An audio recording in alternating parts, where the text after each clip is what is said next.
नमस्कार, हमारे digital platform में आपका स्वागत है। पहाड़ों में सर्दी अपने पूरे शबाब पर है, लेकिन इस बार मौसम की तस्वीर हर जगह एक जैसी नहीं है। जम्मू कश्मीर से लेकर हिमाचल प्रदेश तक पहाड़ दो अलग मौसम की कहानियां सुना रहे हैं। एक तरफ कश्मीर घाटी है, जहां कड़ाके की ठंड ने जिंदगी को मानो थाम सा लिया है, तो दूसरी तरफ हिमाचल की मशहूर पर्यटन नगरी मनाली है, जहाँ सर्दी तो है लेकिन बारिश और बर्फबारी अब भी नदारद है। कश्मीर घाटी में ठंड का सितम लगातार जारी है। श्रीनगर में न्यूनतम तापमान -5.2 डिग्री सेल्सियस तक लुढ़क चुका है। इस शदीद ठंड का असर साफ तौर पर दिख रहा है।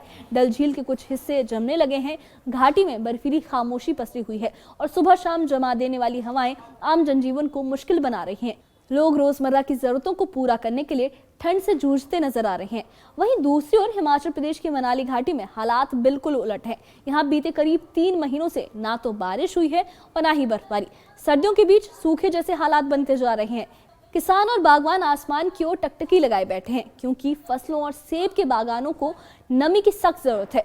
वहीं पर्यटन से जुड़े कारोबारी भी मौसम के मेहरबान होने का इंतजार कर रहे हैं, ताकि सर्दियों का सीजन रफ्तार पकड़ सके। बीते दिनों रोहतांग पास, अटल टनल और ऊंचाई वाली चोटियों पर हल्की बर्फबारी जरूर हुई थी। इससे उम्मीद जगी थी कि शायद मौसम करवट लेगा और सूखे का सिलसिला टूटेगा, लेकिन ये राहत ज्यादा देर तक नहीं टिक सकी।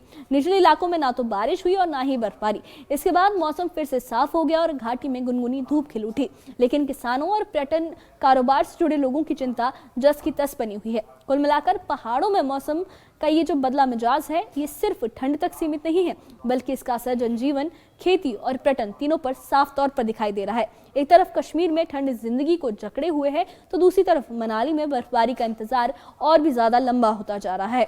क्या है पहाड़ों के मौसम की पूरी कहानी, देखिए इस खास रिपोर्ट में।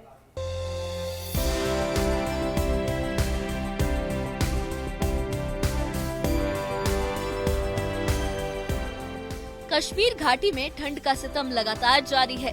श्रीनगर में पारा -5.2 डिग्री सेल्सियस तक लुढ़क गया है। कड़ाके की सर्दी के चलते डल झील के कुछ हिस्से जमने लगे हैं, जिससे पूरी घाटी में बर्फीली खामोशी पसरी हुई है। लोग शबनमी सर्द हवाओं और जमा देने वाली ठंड के साथ रोजमर्रा की जिंदगी गुजारने को मजबूर हैं। इधर बहुत मजा आ रहा है, आप लोग भी आइएगा। कश्मीर एक वाकई जन्नत है। हम कल सोनमार्ग गए थे, उधर बहुत एंजॉय किया था। यहाँ तो सोनमार्ग में -20 था, उधर के मुकाबले बहुत ज्यादा है। इधर बर्फ पड़ा है, स्नोफॉल बहुत ज्यादा था कल। सर हमारा एक्सपीरियंस बहुत बढ़िया रहा है। यहाँ पे लोग बहुत मिलनसार हैं, पहले से बहुत फर्क पड़ा हुआ है। और हमने 6 दिन का टूर बुक किया था यहाँ पे। जिस दिन आए थे उस दिन से अब तक हमारे को ये नहीं महसूस हुआ कि भाई हम जो पहले सुनते थे कि भाई श्रीनगर या हम जम्मू में जा रहे हैं वहाँ पे, तो वो कोई भी फीलिंग अभी नहीं है। मैं बहुत खुश हूँ यहाँ आके, और इस जैसी जगह मैंने अब तक कहीं नहीं देखी। गुलमर्ग और सोनमर्ग बहुत बेस्ट प्लेस है। मैं सबको कहना चाहूंगी कि सब आए और यहाँ आकर एंजॉय करें। दूसरी तरफ हिमाचल प्रदेश के मनाली घाटी में तस्वीर बिल्कुल उलट है। यहाँ बीते करीब 3 महीने से बारिश और बर्फबारी नहीं हुई है। हालात ऐसे बन गए हैं कि घाटी में सूखे जैसे हालात महसूस किए जा रहे हैं। किसान और बागवान खेतों की ओर टकटकी लगाए बैठे हैं और पर्यटन से जुड़े लोग भी मौसम के मेहरबान होने का इंतजार कर रहे हैं। हालांकि बीते दिनों रोहतांग पास और अटल टनल समेत ऊंची चोटियों पर हल्की बर्फबारी हुई थी, जिससे लोगों को उम्मीद जगी थी कि शायद सूखे का ये सिलसिला टूटेगा, लेकिन ये उम्मीद ज्यादा देर टिक नहीं सकी। निचले इलाकों में ना बारिश हुई और ना बर्फबारी। इसके बाद मौसम साफ हो गया और घाटी में गुनगुनी धूप खिल उठी, लेकिन चिंता जस की तस बनी रही। नुकसान तो काफ़ी है। उम्मीदें होती है, हर किसी को उम्मीदें होती है कि 31 का और फर्स्ट न्यू ईयर का अच्छा काम होगा, पर बर्फबारी हुई नहीं। टनल के बाहर हुई, थोड़ी थोड़ी हुई, तो इससे टूरिस्ट इतना आया भी नहीं। जो भी आया तो कहने का मतलब ऐसे घूमने फिरने वाला ही है, तो इसका इतना असर हुआ नहीं। अगर बर्फबारी हो जाती है, अच्छे से हो जाती है, तो टूरिस्ट भी आएगा और फसलों को भी अच्छे से होगा, तो फसल भी नहीं हो पाएगी। तो कहने का मतलब सारा मौसम के ऊपर डिपेंड कर रहा है। मौसम आ नहीं रहा है। देखिए जी, बहुत लंबा टाइम हो गया। दशहरे के आसपास बर्फबारी हुई थी और उसके साथ में बारिश भी हुई थी, तो हमें उम्मीद जगी थी कि इस बार बढ़िया पर्यटन सीजन चलेगा। पर उसके बाद बारिश हुई नहीं। अभी 2-2.5 महीने से ऊपर हो गया है। 2-3 दिन पहले भी हल्की हल्की बर्फबारी हुई, वो भी ऊपरी क्षेत्रों में हुई, नीचे तो छींटा भी नहीं पड़ा, जिससे टूरिज्म तो छोड़ दीजिए, बागवानों और किसानों को भी बहुत ज्यादा नुकसान हो रहा है।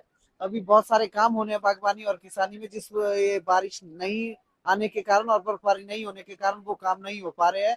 और ऊपरी क्षेत्रों में जो थोड़ी पूरी बर्फबारी हुई थी उससे थोड़ी सी उम्मीद जगी थी, पर ज्यादा बर्फबारी नहीं हुई, तो हम मायूसी है, इसकी वजह से ज्यादा पर्यटन बढ़ नहीं पा रहा है। अगर बर्फबारी होती है तो टूरिस्ट ज्यादा आएगा और ज्यादा काम होगा और बागवानों को भी लाभ होगा। कुल मिलाकर पहाड़ों में मौसम दो अलग अलग कहानियां बयां कर रहा है।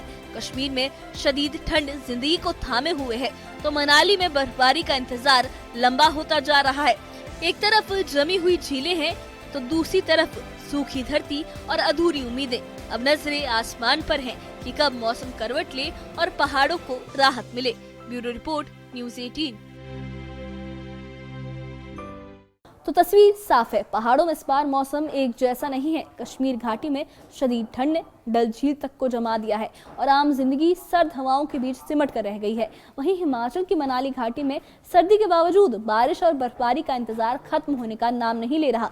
जहां कश्मीर में ठंड से राहत की दुआएं की जा रही है, वहीं मनाली में जो है वो आसमान से मेहरबानी की उम्मीद अब भी बाकी है। किसानों, बागवानों और पर्यटन से जुड़े लोगों की निगाहें जो है वो मौसम पर टिकी है, क्योंकि आने वाले दिन ही ये तय करेंगे कि ये सर्दी राहत लेकर आएगी या चिंता को और बढ़ाएगी। मौसम विशेषज्ञों की नजर भी लगातार पहाड़ों के बदलते मिजाज पर बनी हुई है।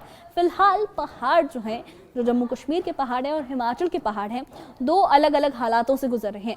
एक तरफ जमी हुई झीलें हैं और कंपकंपाती ठंड है, तो दूसरी तरफ सूखी धरती और अधूरी उम्मीदें। अब देखना ये होगा कि मौसम कब करवट लेता है और पहाड़ों को कब राहत मिलती है। इस बारे में आप क्या सोचते हैं, हमें कमेंट बॉक्स में अपनी राय जरूर बताइए। इससे जुड़े अपडेट्स के लिए और ऐसी ही खबरों के लिए हमारे चैनल के साथ बने रहिए। हमारे चैनल को सब्सक्राइब करिए। शुक्रिया।